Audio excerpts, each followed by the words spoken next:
everybody already know that there's so many hidden hidden great ideas, Yeah. hidden mind behind all of these biases, these hurdles, these glass ceilings, and what have you. But one, people need to be reminded over and over. Yeah.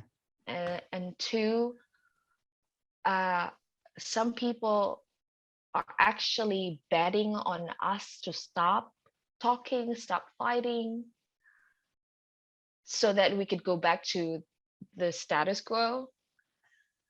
But no, I'm gonna be that other voice that that will keep ringing in your ears saying that women and minorities ideas needs to be heard.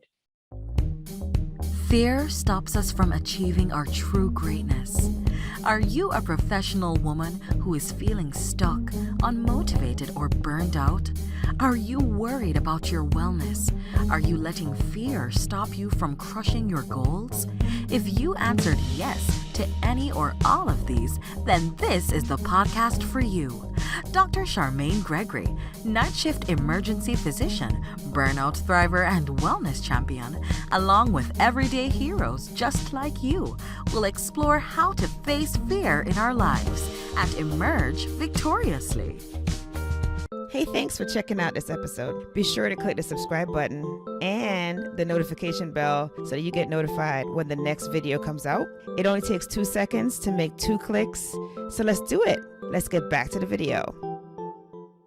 Hello, hello, hello, Fearless Freedom Tribe. This is Dr. G, and we are back for another exciting episode of Fearless Freedom with Dr. G. And today we have a very special guest.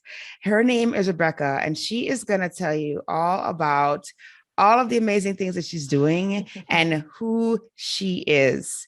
Take it away, Rebecca.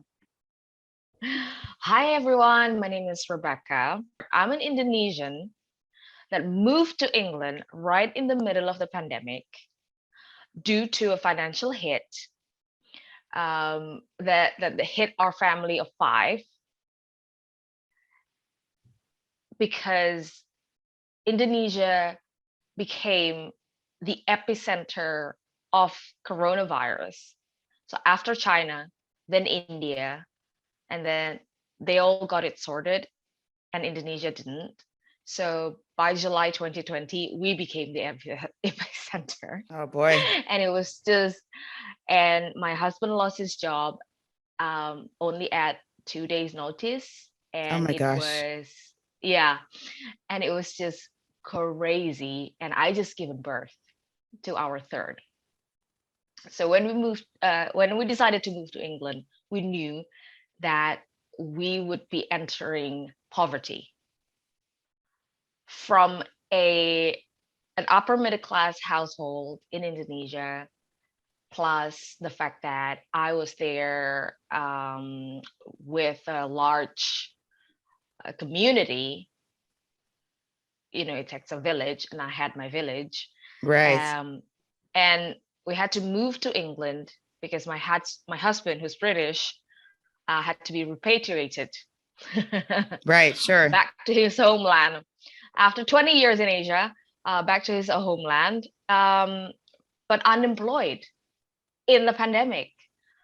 So nobody would even wanted or was willing to give us the tenancy to rent a property, an apartment or a Oh, wow. house. Yes, because of the timing. No, Because of the because timing we or were what? no, because we were unemployed. The status was Oh, I we see were what you're saying. unemployed. Yes, yes, yes. Yeah, Mm-hmm. despite us from the get-go saying, because we sold everything Right. that we owned. So we came back to England and said, we can pay you 6 months in advance, Right. but just give us your property for us to live in and Right. rent. Mm-hmm. But no. So that was my first interaction being someone that is officially economically by law Mm-hmm. considered in poverty. And I had never Wow. experienced that in my life, because even though I came from the third world, I came from a middle class family. So I I keep telling everyone, if I didn't have my faith, I Mm-hmm. would have I would have gone crazy, because I never even used to cut my own nails, let alone scrub my own toilet. Right, right, right. So it was literally the rug was pulled under our feet. Um, and we actually got, so this house where I'm at right now belongs to the one landlord who I always refer to as an angel, because she was the only one that, you know what, just move in, you know. This is my own house. It's not like I'm not a property developer or anything, but I see that you're in hardship. Yeah. Well, I mean, the fact that it's not like you're, it's very different when you're like having a situation and you don't have you coming with advance payment, which is a part that I find interesting, right? Because, Yes, most that of the is the time it stigma. is right. Most of the time it's like, yes, I get it. You're not, yeah. But if you just transpositioned to a new place, Mm-hmm. you Mm-hmm. oftentimes are not going to have the job, right? Like, so for them to like expect that, is a little interesting. I mean, I get why, but it's Oh interesting. yeah. And then and if you didn't have the 6 months in advance, then yes, I could see that being very difficult to kind of work with. But you had that. Yeah. So yeah, so this is yeah, I just don't So understand this why. is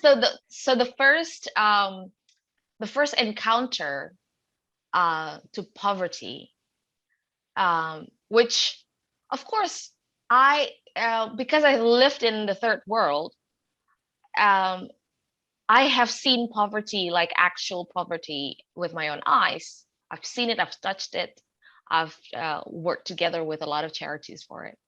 But to experience the stigma, the people looking down on you, Mm-hmm. the assumption that if you're unemployed currently, despite actually half of the world is Right. is This is not struggling. is not a solo Yeah, experience. Yes. yeah. Despite this is actually the common uh the common what do you call it? The common scenery to see Yes. people Yes. being furloughed, being Mm-hmm. made redundant, and so on. The stigma of, well, you're unemployed on paper, therefore you must not be a good person or Wow. trustworthy, Yes. Mm-hmm. right? That is the subtext That's what of, I think. That's true. yeah. And to a point, so when I saw that this property was listed, my husband said, you know what, let's come and meet with the landlord Sure. and show our faces to see that we're actually we scrub up nice. So it's like, we're not some you know how people do judge other people by their look. Oh, absolutely. And yeah, so we're like, okay, because on paper we don't look so good, right? But because and I heard this term yesterday on Instagram. Broke bougie. Yeah, yeah, yeah, yeah. Yes. So that was us. We were broke bougie. We still had our cool clothes, and we still had our haircut, because it was still at the start of the pandemic, so the hair was not yet like a castaway. Right. So we're like, let's present ourselves. Let's show them and present our three beautiful children that actually they don't look like those come out of fresh off the boat. Because I tell you, as an immigrant, Mm-hmm. we hear that term, right? The fresh out of the boat immigrant. Mm-hmm. And we were on paper literally fresh off the boat. It was fresh off the plane, but still. Right. No, I understand. So yeah, we're like, we showed up here at our door to say, hi, look at us. We're normal people, we promise.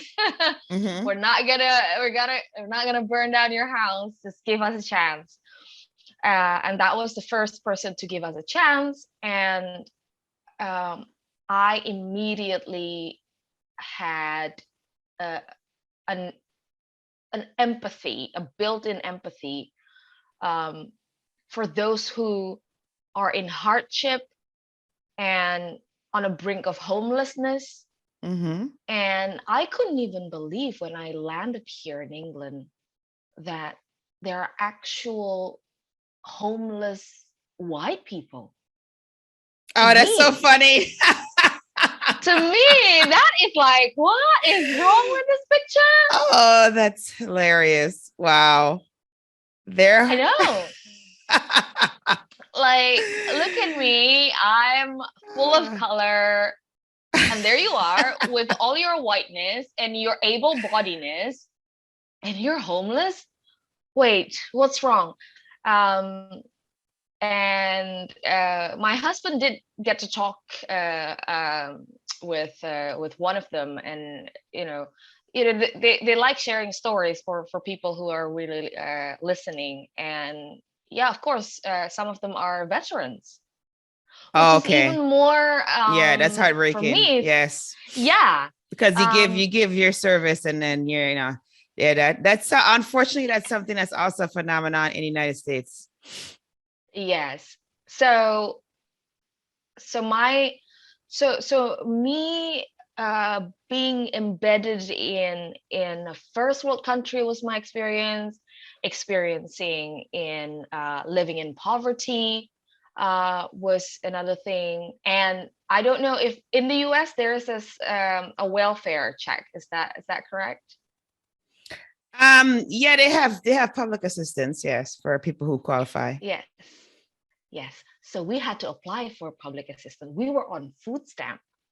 Hey, there are a lot of people I know who, they had a moment where they had to do that and they bounced right back. I mean, theoretically, the program was established for that purpose, for people who absolutely have no way upward, but also for those who have a moment where they may be down and need a boost. So I think that's fine. I absolutely feel that there's no shade in that. But again, everything is new. Everything was new for me. In Indonesia, there's no welfare check, first of all.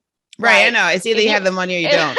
Yeah. Yeah, totally, if you're hungry, you die, period. Right, essentially. So this whole new realm, I was like dropped into a video game with new rules, new characters, and whatnot, and how to navigate.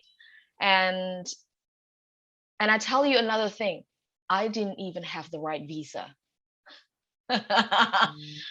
Yeah, the home office was closed. This was the pandemic. Okay. Yes, that's true. Yeah. So one would argue that one came into this country illegally. Oh, isn't that like the touchiest subject these days? Yeah, people get kind of funny about that. Yeah. So it's like, ooh, Rebecca is undocumented and all of that. And again, I came here literally because we begged to the British Embassy in Indonesia, saying that, look, my husband and my 3 children are British. They will be repatriated without me if you're not letting me in.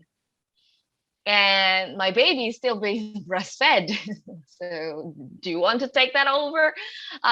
So, and here's the key. We were in touch with an immigration lawyer as well, even before we moved out of Indonesia, because we wanted to know if I'm gonna be refused entry at the border. Sure. Yeah, now you have to know that ahead of time. Yeah, and this is not a border like the US and Mexico. This is a half of the globe Yeah, travel. yeah. So if I'm turned away, I will have to fly for 20 hours back. So, and the immigration lawyer, who's English, said that no, who would separate babies from their mothers? We People know do some it. people. It happens all the time. Yeah, it's constantly happening. It is the Yeah. reality. No, we don't do that in England. Oh, okay. I didn't know. I didn't know that that the UK is nicer in that sense, and a lot nicer in that sense, because I've seen babies separated, caged in borders in the United States, and I was like, I thought it was going to be my reality, but then if the lawyer reassured me, and the embassy also reassured me, but I said, okay, you can come in without a visa, because nobody is issuing anything. Everything is on lockdown. A special circumstance there. Yes. But you have to pack your bag, fly in a week's time. Oh wow. But So you guys are ready to go anyway, right? Mentally, yes, but but we had to pack an entire 10 years of household, and with a baby still hanging on my chest. So we got there, and at this point, you can imagine how there was no PCR test, fit to fly test. Nobody knew who was to wear the mask. Is it the healthy? Is it the ill? People still think that the kids are the super spreader of germs. Right. And I had 3 of them. Right. And no airlines stopped flying. So how are we cannot go to England on foot. So the whole thing was crazy. But I tell you one thing, the fact that I can move my family of 5 with kids age 7, 3, and 0, within a week, people should hire me as a project manager. Indeed. Yes, that's quite the feat for sure. Yeah. So yeah, and I used to joke about that, but then if I fast forward to today, exactly 2 years after we moved, and now that we are standing on our 2 feet, surviving, now the next step is thriving. Right. I can see that, wow, women, especially mothers, have all the critical transferable skills for the workforce. Who wouldn't want a project manager like moms who can schedule everything and everybody right to the minute, budget everything, right? And feed everybody, bathe everybody. And that takes military precision. Yes, it does. Right? So, because this is what the military doesn't have. They don't have to deal with tantrums. Well, they know how to. They do, but they have a methodology for doing it. Yeah. But I mean, you can't just, tell a baby to, okay, drop 5. That's correct. Exactly. Exactly. You just wet your pants. Right. Yes. Drop 5. So that's what I mean. So this is like, so all of that made me realize how, oh my gosh, the great resignation. Well, before the great resignation, there was the great dropout of moms from the workforce, Mm-hmm. myself included. I was not fired from my job at all, but I had to quit my job because we didn't have that village to help us raise the young family here in England. Plus, there's even if we could afford a nanny, nobody can mix households, right? Correct. Yeah. Yes. So I had to quit my job so that I can take care of the family. So even when my husband and I are fully on the kids, we're still outnumbered. Of course. Yes. You're So playing so zone defense at this point. yeah, so literally all hands on deck. And I remember cooking while my baby's on on my chest, actively suckling, and and my son, who at the time was 3, screaming from the toilet saying, "I'm done pooping. Yeah. Wash my Yeah. bottom, please." Yeah. Uh-huh. Yeah. Yeah. So all that chaos. So I had to quit my job. So that's even so that brought us even further down to poverty. So after a year, my husband finally gained employment, um, and that was even so he got the job within months after we moved here. But because of the pandemic, the company said, you know what, we are on hiring freeze. Okay. You're qualified, but we are on a hiring freeze. We Wow. don't know, and nobody knows Right. when this is gonna restart. The economy is gonna restart. So yeah, okay.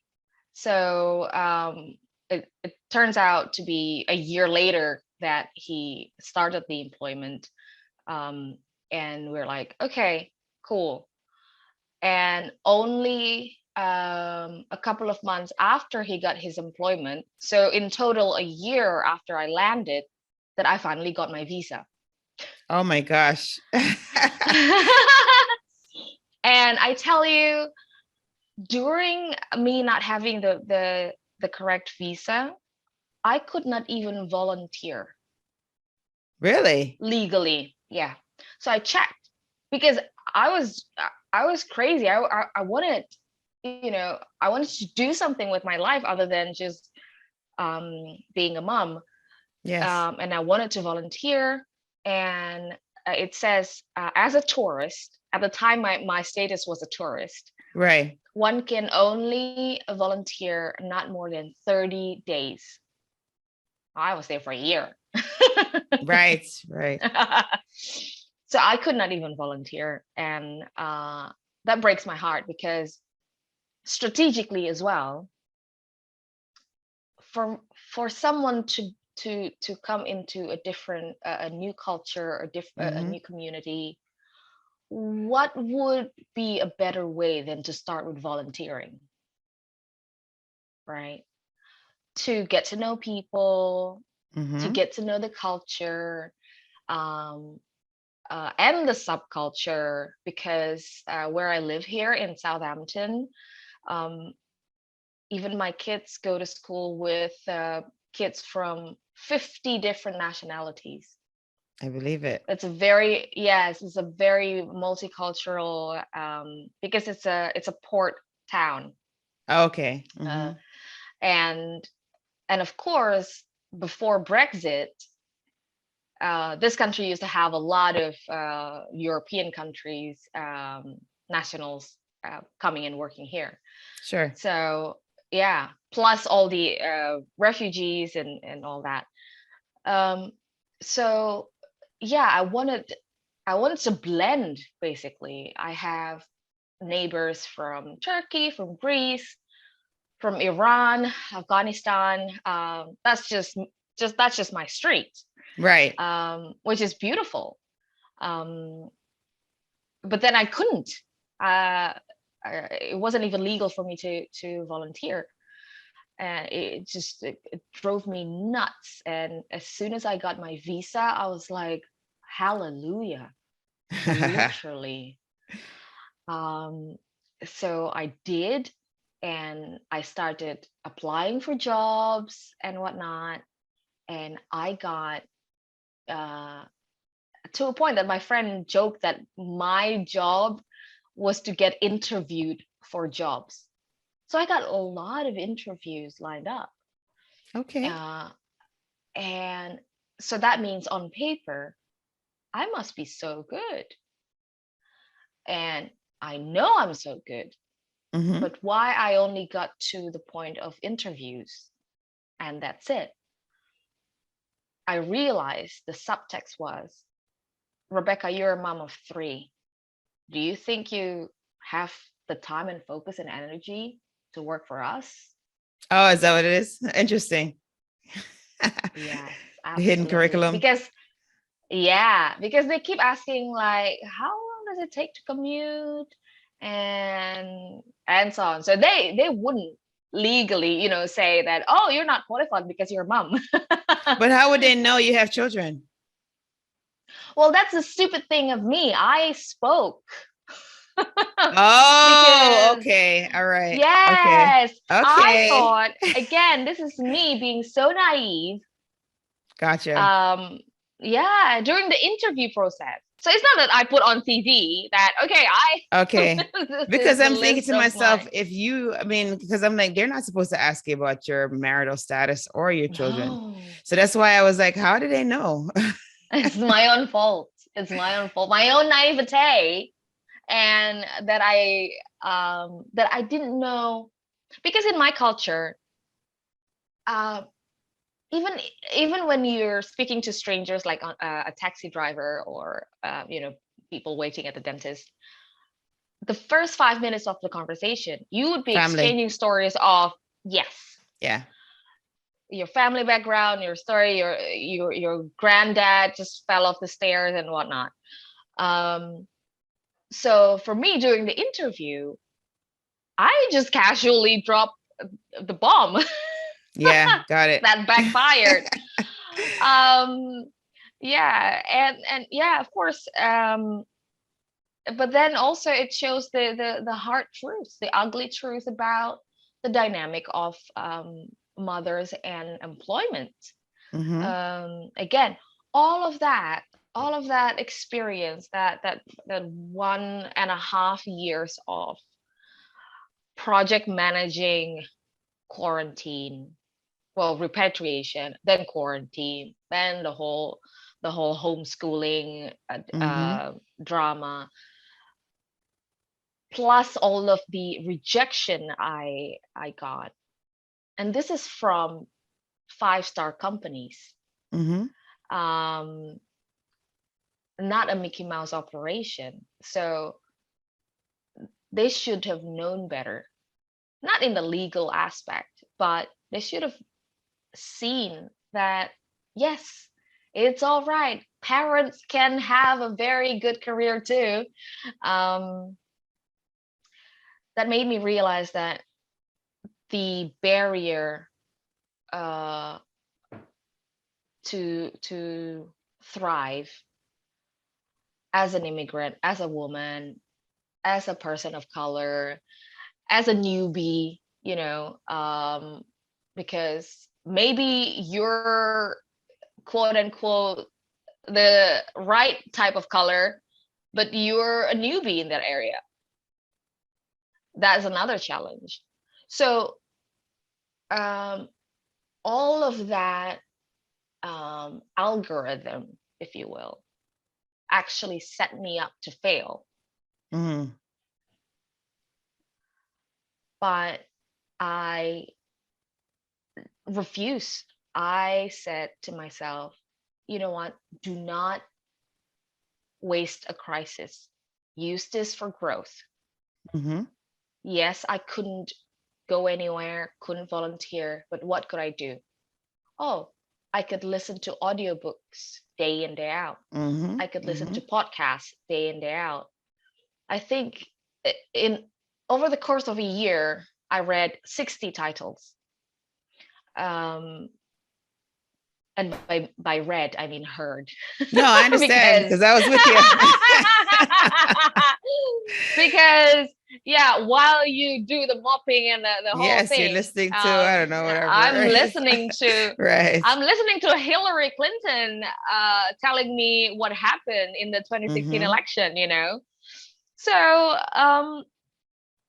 so I kept that side of the brain working, and by the time this pandemic is quote unquote over, my axe is sharpened and I'm ready to That's right. Mm-hmm. basically chop the tree and Mm-hmm. build my own table, because Mm-hmm. nobody's gonna give me any seat Love it. at their table. I built my own table. So in February, I established my own company called Upgrading Women, literally because I know that if you educate just one woman, you're educating her whole household, Mm-hmm. her whole community, Mm-hmm. and she will not even think twice before imparting those knowledge to the rest of her village, and selflessly bringing everybody up. Yeah. So this is me thinking, you know what? I now have experienced, I have faced poverty right up my nose, and not only that I survive, I'm thriving, um, to a point that I think I'm ready to write Beyonce a new lyric. Oh, I'm a survivor. that's great. So yeah, and I it's like, okay, everything that I know in my background as a career communicator, as a public speaker, as an author, all of this, you know what? I can build a training hub for women and minority anywhere in the world that has internet, um, to learn how to present better, to solve problems, to strategize, and to be a better leader. Anyone can teach that, can teach you that. Anyone on YouTube and TikTok can teach you that topics. Sure. But I have experienced it myself. Um, the literal ups and downs of life, of career, of office politics, of being passed on Mm. for who you are, and being overlooked. I have experienced, and this is back in my country, and Mm-hmm. it's quite very much legal to do this. So I was pregnant, and uh, there are at least two female decision makers of my career that says, "Well, we can't. You're up for promotion, but you cannot be promoted because obviously you're pregnant." At the Say what? time, yeah, exactly. I go, and ironically, because of my pregnant brain, I didn't have the witty Oh, the response. response. Like, Yeah. So I was yeah. like, I was holding my belly and like, okay. Oh no. Yeah. At the time, I was already a department head. Mm-hmm. So it's a no-brainer that for them, it's also a no-brainer to promote me. Right. Otherwise, there wouldn't be a conversation. But why did they have to bring up the fact that I'm pregnant? Like, what's so I was speechless, and I am so angry at my old self that I was speechless at the time. Mm-hmm. But hindsight is always 2020. But Always. what if I tell my stories, all of these hindsight that can be a manual for the next generation of women and young mothers to then learn from it, not to repeat my mistakes. And how when you're in an argument with someone and the day after, oh, I should have said that, Yeah, of course. Yeah. that moment. Now I have that moment now. Oh, I should have said this. I should have said this. And then I thought, you know what? Who's the best at saying that? What you should and shouldn't do? Well, a teacher. Mm-hmm. So that is what I will be. So I founded Upgrading Women. And when people ask what I do, I said, I teach women. What do you teach women to do? Well, I teach them to present themselves better, to assert themselves better. I teach them how to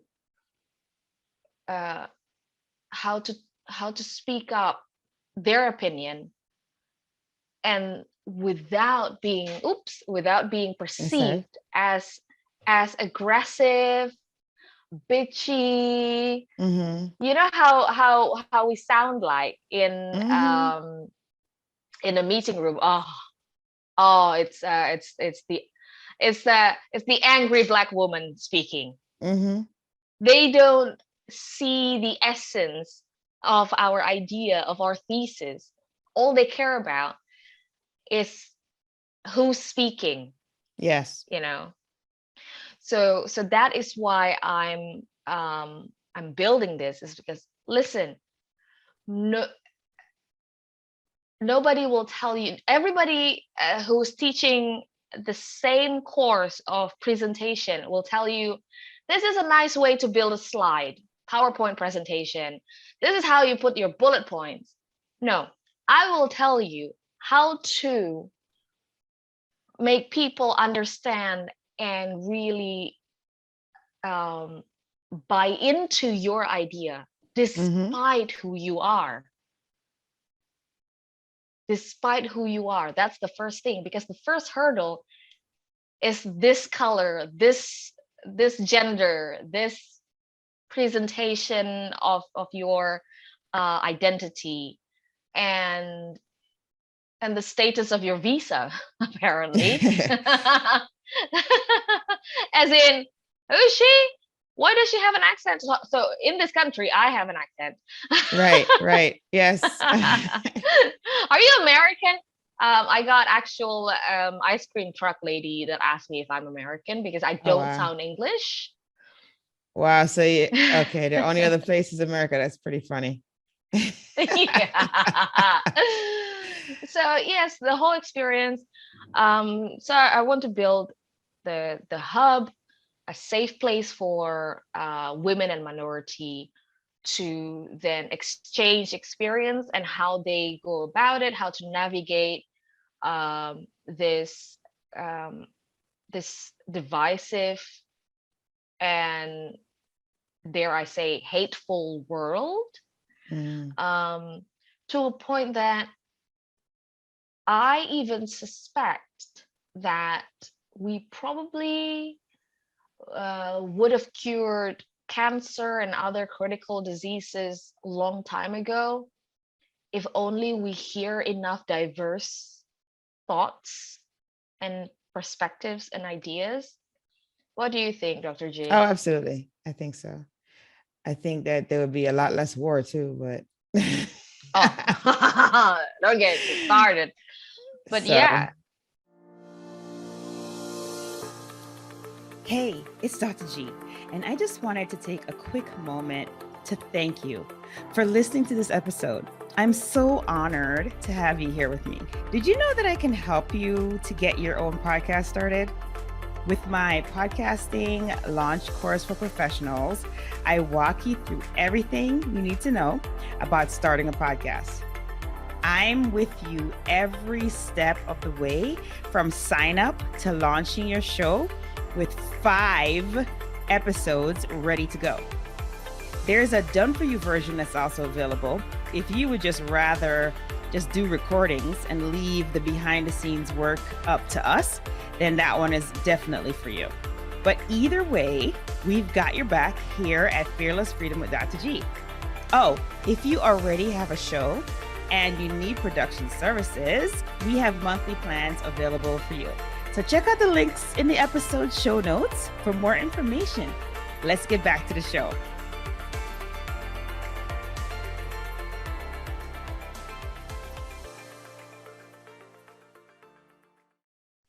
So we know that so many ideas are not even given the time of the day just because the idea is coming from someone who don't look like the decision maker.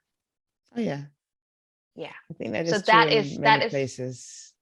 Oh yes. So that is what I keep telling people. I'm trying to save life here, one PowerPoint presentation at a time.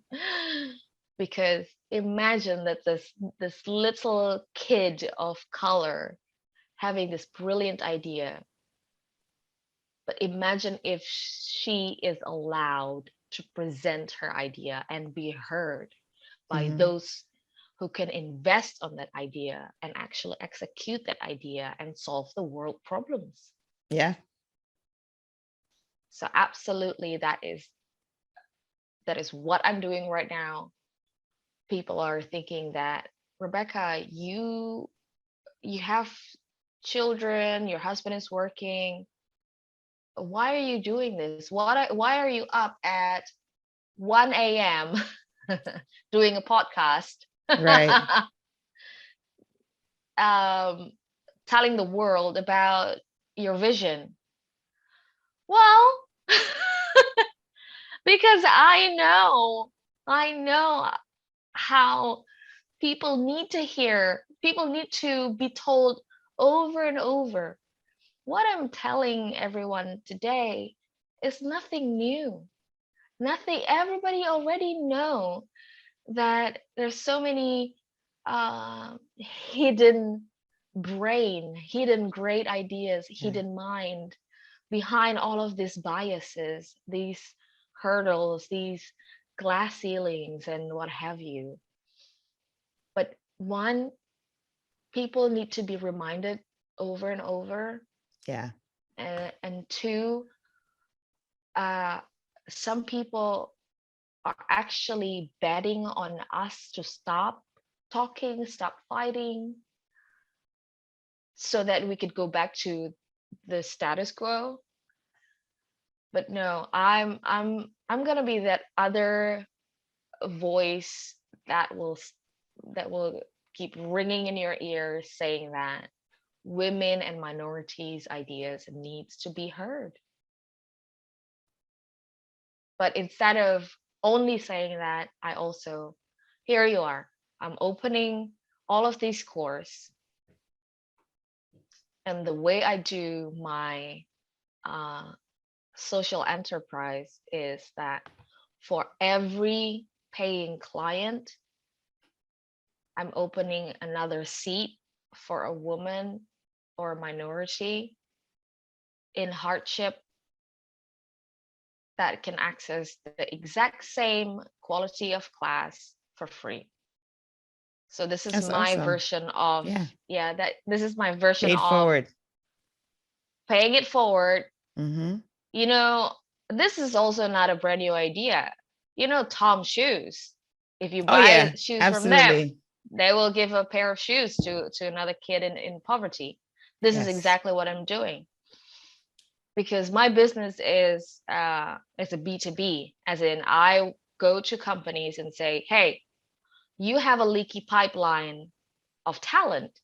You cannot, you keep saying that, well, we cannot have female top executive because even before these females became managers, they resigned and and guess what? They became moms. Well, yeah, because your work environment is not family friendly. Right. Yeah. So can you imagine so many great minds who happen to be moms, they have to be forced out of the workforce. So this is me saying that, call it an affirmative action, call it reparation, but this is me opening a class, and you're gonna pay for it from your budget, but only send your female and minority employees to my classroom.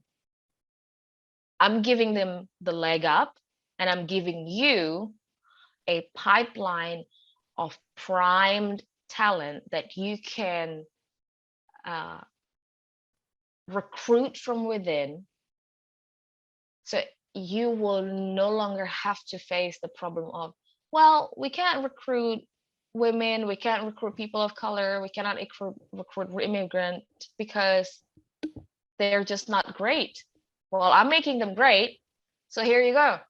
Right. And it so happened that that idea came about, the business idea came about when the Great Resignation. So now, for the first time in the UK and US history, there are more job vacancies than the number of Oh people yeah, then they're unemployed. to fill them. Yeah. Yeah, And nobody's filling the jobs. Yeah. yeah. There are so many systemic problems as to why. But if I can come in and say, right, I'm not gonna promise, all the perks or the pool table, the ping pong table. Not that it's what we need anyway, but here it is, the learning and development aspect that you should provide to your female and minority employees. I'm going to provide that, and I'm going to show you that they are good problem solvers. They just need the opportunity to learn how to present it better. Indeed. And yeah, how can us, as women and minority, have stronger presence in the boardroom if we don't have the imposter syndrome? Yes, that's a huge deal.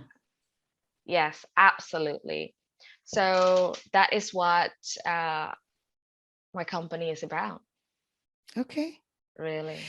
So there had to be, along this road, there had to be some fear that you had to deal with. Were there any fears? Did you have any fears?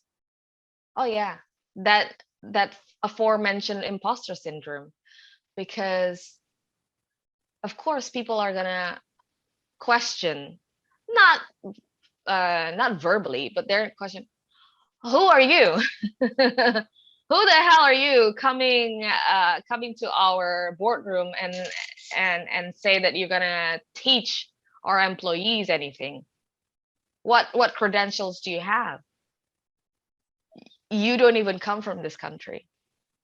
English is not even your first language, you know. And you're short. Oh my Whatever. gosh.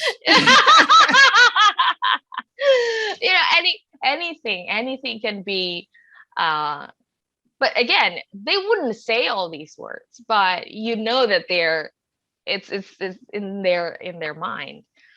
So, or maybe it's not, maybe it's just me projecting. But I was so like, I don't have an Ivy League education. I have a bachelor's degree, but it's from a third world country. So what does that even worth, you know? But then here's the kicker. The way I overcome it was that I just attended either physically or virtually as many conference, as many networking events, as many courses that I could afford attending. And there it was,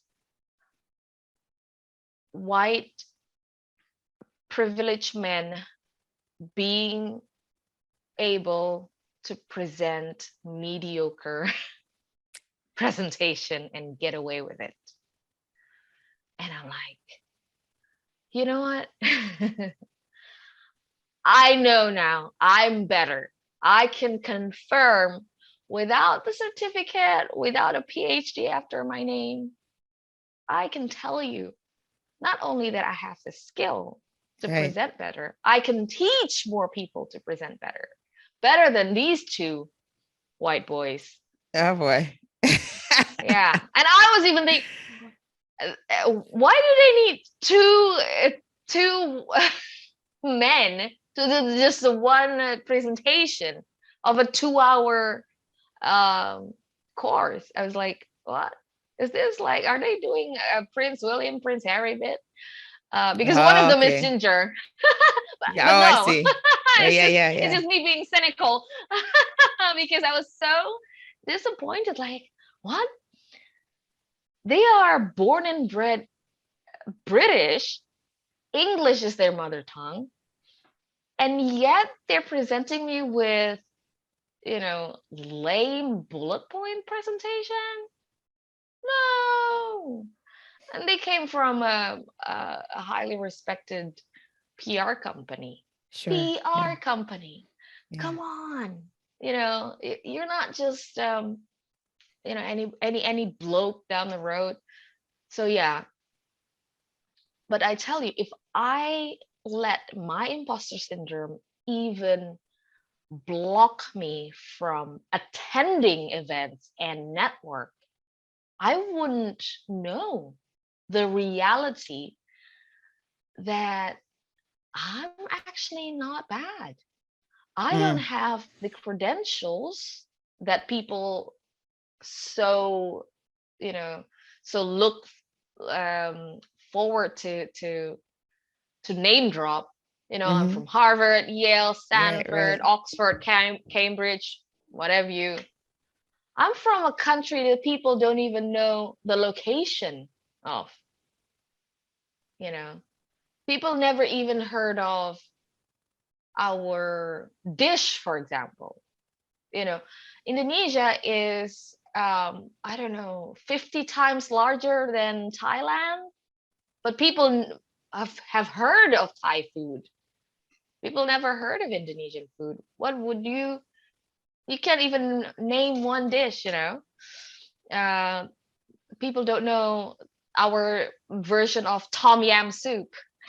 You know what I mean? So this Mm-hmm. country is not even heard of.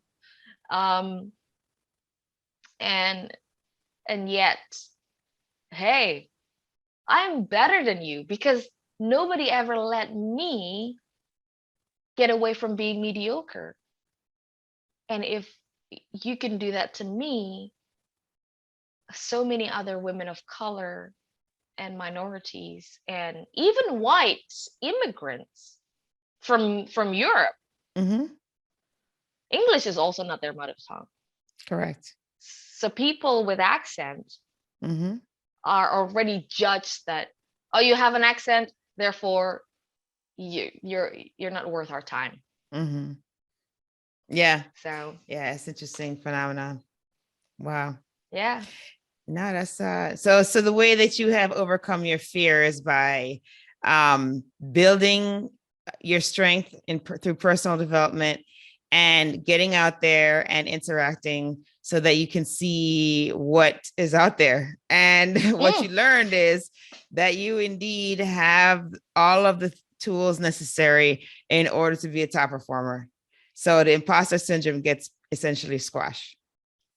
Squashed, absolutely squashed. And when I spoke to, so in the journey after I decided to establish my company, in that journey I therefore meet even more people, right? And Mm-hmm. when I tell them my story about how, you know what, I didn't know that I'm actually quite all right until I got here. And I talked to all of these people who happen to be white and male, cis male. And it's so funny that some of their reaction just the other day saying that, oh, Rebecca, don't you worry.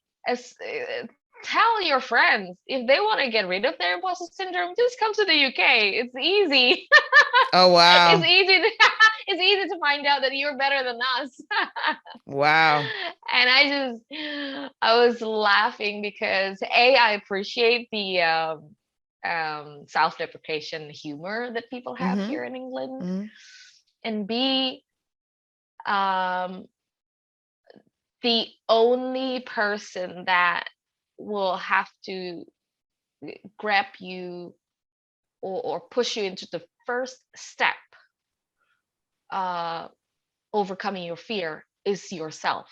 Absolutely. If I didn't make that decision to go around and introduce myself, no matter how ridiculous I think I look in the eyes of these people, and I even have a privilege that my name is Rebecca, not something that they couldn't even pronounce, Absolutely. Yeah. It's that I consider that a privilege. I check my privilege every day. Imagine if my name is something that ethnic sounding name, that's already another hurdle. That's probably why I even got to the door for my job interviews, because my name is not something quote unquote funny. Oh, Rebecca, she must be white. And ta-da, I'm not. So yeah, what he said was really, even if it was joking, it's really profound, that show up, keep showing up, and the world will show you the path. You don't have to see the entire staircase. Take that first step. You will see, the more you take that step, the more you see what's on the other side, on the other floor. And when you actually got there, you will realize that you do belong in whatever capacity. And therefore you will see where you come in, you and your authentic self, you and your unique experience, unique wisdom and knowledge, whoever you are. Just go out there and check it out. Even Absolutely. if the revelation is that the fact that they don't need you in that particular space, that still actually helps, because that means, oh, okay, if I'm not needed on this aspect or on this, from this angle, it means I better shift my focus on a different angle. But if you don't show up in the first place, you will never ever know what you're capable of and why the world needs you as who you are. I thought in order to thrive in the first world that I had to present a first world degree, certificate. I asked my husband, can I just apply for a master's degree in this country? And he said, for what? Just so that people open doors for me, just so that I can tell them, hey, I'm qualified, I went to school here too. That was my little imposter syndrome voice saying that. I even begged my husband, can I use some of our life savings so that I can get a PhD? Why? He kept saying. And of course, he's white, so he doesn't understand the struggle. And I said, well, just so that people respect me more. And he said, look, I know you, I respect you, because we met on a work conference. Okay. Actually, so he knew me at a professional level first before personal. So it's like, you're good, but then yeah, it's because you know me. well, then get people to know you. That's good Oh, advice. that's a good idea. Mm-hmm. If he and I meet in a conference, so that's my arena. Mm-hmm. So that's why I keep showing up in conferences. I went to London Tech Week. Um, I don't know how to code, but I show up in a tech week and I get to know all these people, um, just to have conversation. Absolutely. And Yeah. yeah, and listen to the feedback that people have, about my business idea, about why I have this vision, and so on. And I know that in the next 5 years down the line, what I want to do is to have a community of women everywhere in the world, no matter what country and currency and languages they speak about, um, to literally have this one, maybe you would call it a social media for women, um, to exchange, um, their career advice, basically LinkedIn for women. Gotcha. Yes. Yeah, yeah.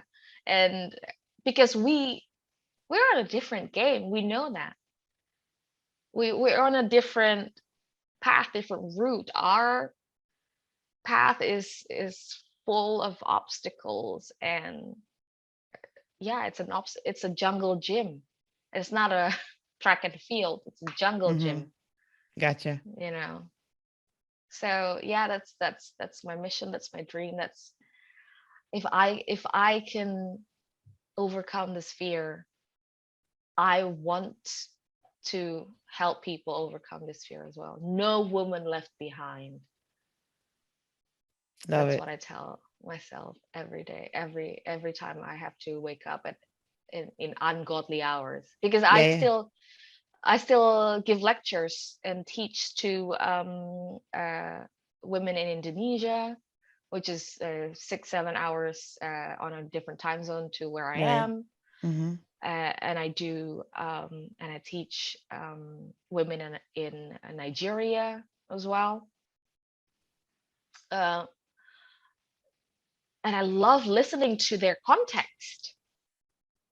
People in Nigeria, they speak good English, but Well, yeah. but they have completely different context. They have different hurdles, and I love listening to this. And even in some respect, um, similar hurdles.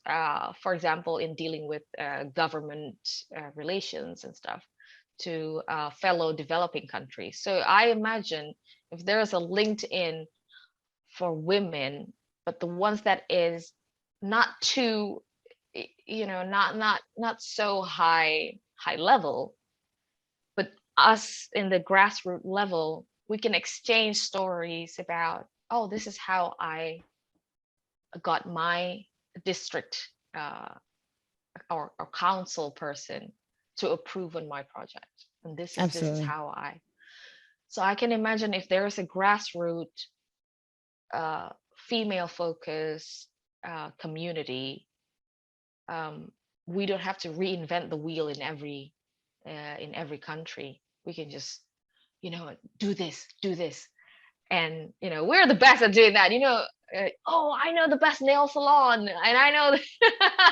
So I want to use that power of, juicy knowledge exchange, Yeah. but for impact. No, that's awesome. That's awesome. This has been a really good conversation.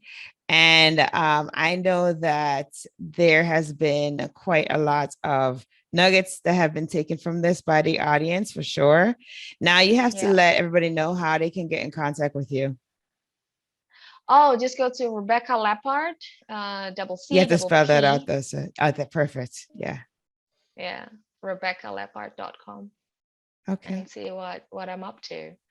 And honestly, even if you want to talk to me just to vent, um, there's a button there to contact me, even just to vent.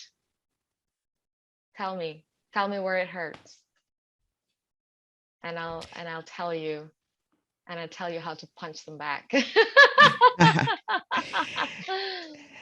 And just in case, because I don't think it went all the way across, but like, can you spell Leppard again? People can have that. So it's Rebecca with double C. Leppard is L as in London. So Leppard. Perfect. Awesome. Yeah. Awesome. So we're at that part of the show where we do our tradition, and it's to fill in the blanks. So are you ready? Okay. Yeah. So the first one is, if I am fearless, I will run for office. Okay. All right. I don't know which country though. Does it matter? Does it? Okay. And the next one is, to me, fearless freedom means having a choice and taking the chance, whatever aspect. And I know that our freedom of choice has been chipped away. Oh yes, big time. So yeah, absolutely. Yep. That's another whole there. Conversation.